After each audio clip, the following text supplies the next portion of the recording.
ఇప్పుడు TDP Janasena BJP కలిసి కూటమిగా నడుస్తుంది. ఈ కూటమి వచ్చిన తర్వాత కింది స్థాయి ఎవరైతే ఉన్నారో కార్యకర్తలను పట్టించుకోవట్లేదు, గాలికి వదిలేశారనేది కొంత ప్రచారం నడుస్తుంది. అధికారం రాకముందు ఎవరైనా నాయకులు అనేవాళ్ళు అందుబాటులో ఉంటారు, వాళ్ళ సమస్యలు ఉంటారు. కానీ ఇప్పుడు అధికారంకి వచ్చిన తర్వాత ఎవరు పట్టించుకోవట్లేదు అన్న ఒక ప్రచారం నడుస్తుంది. ఇందులో వాస్తవం ఏంటంటారు? అంటే వాస్తవంగా మనం ఆలోచించుకోవాల్సింది ఏంటంటే ఏ రాజకీయ పార్టీ అయినప్పటికీ కూడా కార్యకర్తలు లేనిదే పార్టీ రాజకీయ పార్టీ లేదు. ఇప్పుడు జగన్ ప్రభుత్వం చూసుకుంటూ ఉంటే వాళ్ళు ఏంటంటే కార్యకర్తలు నాయకులు దోసుకొని తినేశారనమాట. ఇప్పుడు లోటు బడ్జెట్లో ఉన్నాం మనం. వాళ్ళు ఇచ్చిన సంక్షేమ పథకాలు కానివ్వండి, వాళ్ళు చేసిన అవినీతి అంతా కూడా లక్షల కోట్ల రూపాయలు అవినీతి చేశారు. అదంతా కూడా ఇప్పుడు ఇచ్చిన పవన్ కళ్యాణ్ గారిని, చంద్రబాబు నాయుడు గారు, మోడీ గారు కూటమి ప్రభుత్వం ఇచ్చిన పథకాలు అమలు చేయాలంటే కష్టంతో కూడిన ఉచిత గ్యాస్ సిలిండర్ కానీ, అమ్మకి తల్లికి వందనం కానివ్వండి, ఎన్నో సూపర్ 6లో ఇచ్చారు. ఇవన్నీ కూడా కష్టమైన పనులే. ఇవన్నీ కూడా ఒక్కొక్కటి చేస్తూ ఉన్నారు. ఇప్పుడు ఇంతకుముందు రైతుకి ధాన్యం కొంటే 2 సంవత్సరాలు పట్టేది డబ్బులు వచ్చేది. ఇవాళ 24 గంటలు అవ్వకుండానే వాళ్ళ అకౌంట్లో అమౌంట్ పడుతున్నాయి. అట్లాగే ఉచిత గ్యాస్ సిలిండర్ ఇచ్చారు. అనేకమైన పథకాలు చేస్తూ ఉన్నారు. చేస్తూ పోలవరం ప్రాజెక్ట్ కంప్లీట్ చేయాలి, అట్లాగే రాజధాని డెవలప్ చేయాలి, రాజధాని కట్టుకోవాలి, ఇచ్చిన మాట కొత్త కంపెనీలు రావాలి, ఈ రాష్ట్రాన్ని డెవలప్ చేసుకోవాలి. సరైన రోడ్లు ఉండేవి కాదు. ఇప్పుడు మన ప్రభుత్వం వచ్చినాక పవన్ కళ్యాణ్ గారు పంచాయతీ శాఖ మినిస్టర్గా అయినప్పటి నుంచి మీరు చూస్తూ ఉన్నారు ఎన్ని మార్పులు వచ్చినాయి. అసలుకి మన రాజకీయ చరిత్రలో అలాంటి ఎంతోమంది మినిస్టర్లు ఉన్నారు. అలా చేసిన వాళ్ళు ఎవరున్నారు? ఈరోజు చంద్రబాబు నాయుడు గారు మరి అంత వయసులో కూడా అన్ని గంటలు టైం కేటాయిస్తూ ఆయన ఆరోగ్యం కూడా పక్కన పెట్టి ఈ ఆంధ్ర రాష్ట్రం భవిష్యత్తు బాగుండాలి అని ఎన్నో ఆయన విజన్తో ముందుకెళ్తున్నారు. మరి ఇవన్నీ కూడా మనం వెయిట్ చేయాలి. ఇప్పుడు పార్టీ అధికారులు రాగానే పదవులు మనకి అన్నీ రావు. మనం కూడా కార్యకర్తలు నాయకులు వెయిట్ చేయాలి. ఎందుకంటే గత ప్రభుత్వం చూసి ఇసుకుపోయి ఉన్నారు ప్రజలు. ఆ రాక్షస పాలన నుంచి మన కూటమి ప్రభుత్వం వచ్చినాక ప్రజలు కొద్ది సంతోషంగా ఉన్నారు. కొన్ని రియల్ ఎస్టేట్ రంగం కానీ ఇవన్నీ కూడా కుంటుపడిపోయినాయి. ఇవన్నీ కూడా కొద్ది పికప్ అవుతే అన్నీ కూడా అందరూ బాగుంటారు. రానున్న రోజు మంచి రోజులు వస్తాయి. ఆల్రెడీ 9 నెలలకే మనం బాధపడాల్సిన అవసరం లేదు. కనీసం 2 సంవత్సరాలు ఆగితే కానీ అన్నీ కూడా సెటరేట్ అవుతుంది. కుటుంబ ప్రభుత్వం అధికారంగా వచ్చే ముందు సూపర్ 6 హామీలు ఇచ్చింది. ఆ హామీలు దాదాపు గవర్నమెంట్ 9 నెలలు అవుతుంది.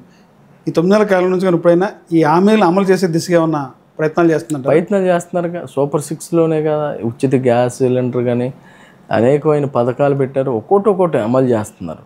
ఇప్పుడు మీకు తెలుసు జగన్ పరిపాలన ఎక్కడుందండి?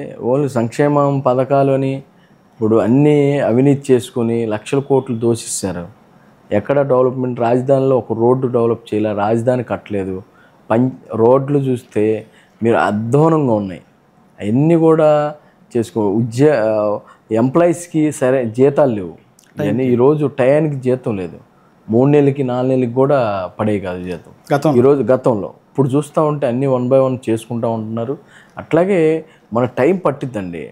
టైం ఏది కూడా ఏదో అంటారు చూసారా, పిల్లోడు పుట్టంగానే పెద్దోడు అవడు. కొద్ది టైం పట్టిద్ది. మన కూటమి ప్రభుత్వంలో ప్రజలకు విశ్వాసం ఉంది. మన ఎమ్మెల్సీ ఎలక్షన్లో కూడా చూశారు. అందరూ ఏమన్నారు, ఇప్పుడు కూటమి ప్రభుత్వం మైనస్ ఇప్పుడు ఇబ్బందుల్లో ఉంది, జనంలో అసంతృప్తి మొదలైంది అన్నారు. మా ఎమ్మెల్సీ ఎలక్షన్లో ప్రజలు ఇచ్చిన తీర్పు చూడండి. ఎంప్లాయీస్ కానీ ఇప్పుడు పట్టభద్రుల ఎలక్షన్లో మెజార్టీ ఎంత వచ్చింది? పట్టభద్రులు అంటే మరి వాళ్ళకి అవగాహన ఉంటుంది. అంటే వాళ్ళకి తెలుస్తుంది.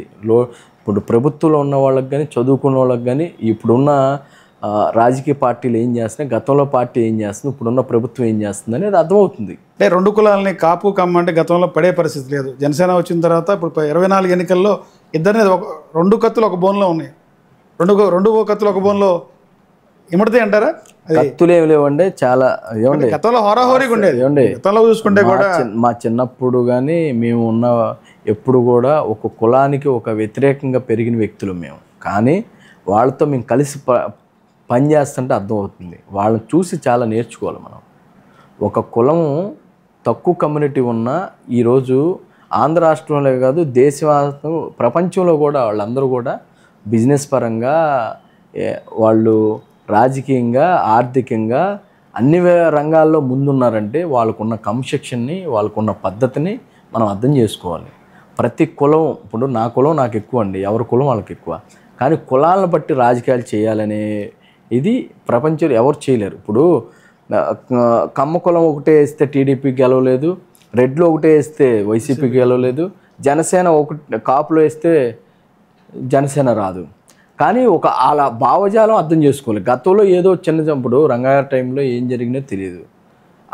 అప్పుడున్న పరిస్థితులు బట్టి అప్పుడున్న వాతావరణం బట్టి రెండు కులాల పట్టిన వైరం ఉంది. వైరం ఇప్పుడు మొన్నటి వరకు ఉంది. 2014లో పవన్ కళ్యాణ్ గారు ఎప్పుడైతే మద్దతు ఇచ్చారో టీడీపీకి ఆ వైరం తగ్గుతూ వచ్చింది. 2024లో రెండు బలమైన ఆర్థికంగా బలంగా ఉన్న సమాజం ఒకటైతే సంఖ్యాబలంలో బలంగా ఉన్న సామాజిక వర్గం ఒకటి. రెండు కూడా కలిస్తే అధికారం ఎలా ఉంటుందో ఈ రాష్ట్ర ప్రజలే కాదు దేశ ప్రజలు కూడా చూశారు. కాపు కమ్మ కలిస్తే అధికారం ఎలా ఉంటుందో చూశారు. జగన్మోహన్ రెడ్డికి అర్థమైంది. ఎప్పుడు కలిసిపోయినట్టేనా 100% కలిసినట్టే. ఒకటి మాత్రం గుర్తుపెట్టుకోండి సార్, జనసేన పార్టీలో ఉన్న కాపులు ఎవరైనా అదర్ కులాలు అందరూ ఉన్నారు, ఎక్కువ సంఖ్యాబలం కాపులు ఉన్నారు కాబట్టి ఒక జనసేనలా కాదు యావత్ కాపులందరూ కూడా ఈరోజు పవన్ కళ్యాణ్ గారు ఏమంట నడుస్తున్నారు.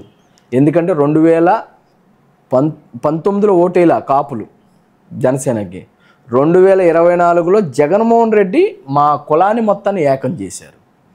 ఆ క్రెడిట్ అంతా కూడా మేము జగన్మోహన్ రెడ్డికి ఇవ్వాలి. ఎందుకంటే పవన్ కళ్యాణ్ గారు నిస్వార్థంగా రాజకీయాల్లో వచ్చిన మంచి వ్యక్తిని భార్య బిడ్డలను కూడా తిట్టించి సేమ్ క్యాస్ట్తో తిట్టించినందుకు మా కులం మొత్తం ఏకమైంది. మా కులం ఏకం అవటమే కాదు టీడీపీకి బలంగా నుంచున్నారు.